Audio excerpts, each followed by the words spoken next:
Hello, what's up? I'm good. I'm good. How are you? I'm good. I was trying to call you. We're talking about your father's story. This is Yes. I just got your message now. you're live on Rock Radio.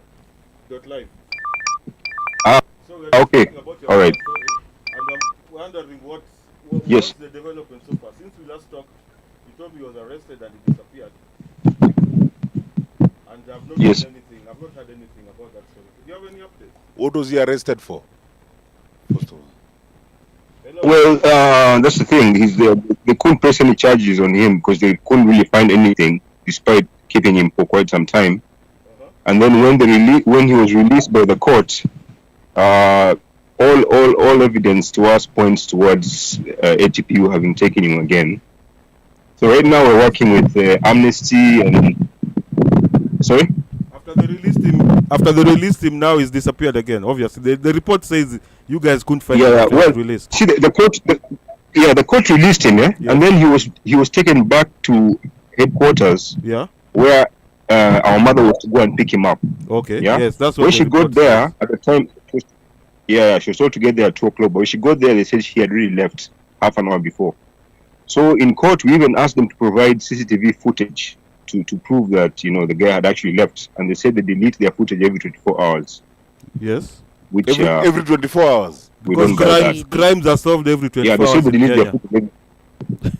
Continue. They said they delete their footage every 24 hours. In a place like that, headquarters of ATPU. Seriously. Anyway, so at the moment, we're working with Amnesty and Kenya National Commission on Human Rights. Yes. And there's another one called Kenya Human Rights Commission. Okay. Yeah. So these three, they are providing us with some legal assistance pro bono. There's a very good lawyer called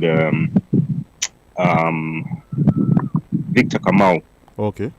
Who's handling the case at the moment.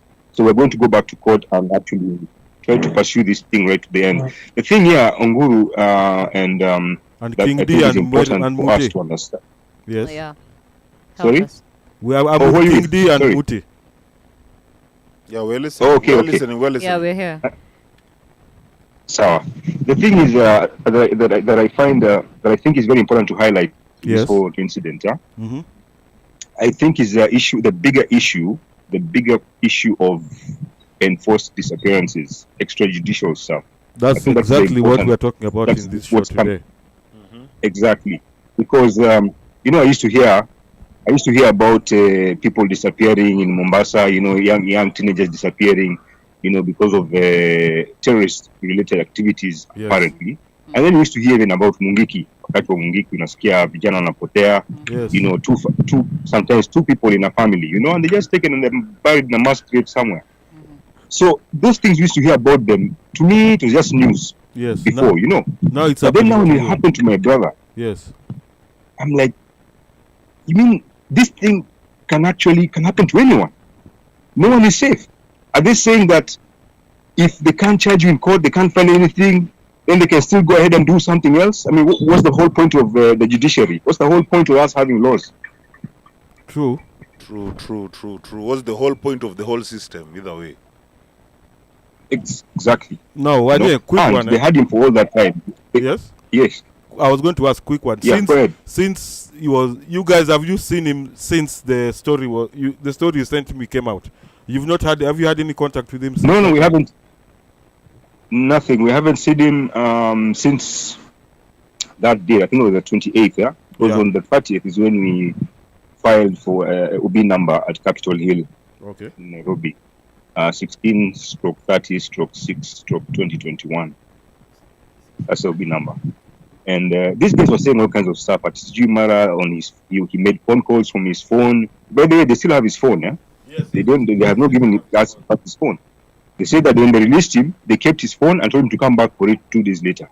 Now, how do you release someone in the middle of, they've taken him up, they picked him up in Lamu, they dropped him off in Nairobi, Anasimu, how is he even going to call these people? How will he even get money sent to him by M-Pesa or something like that?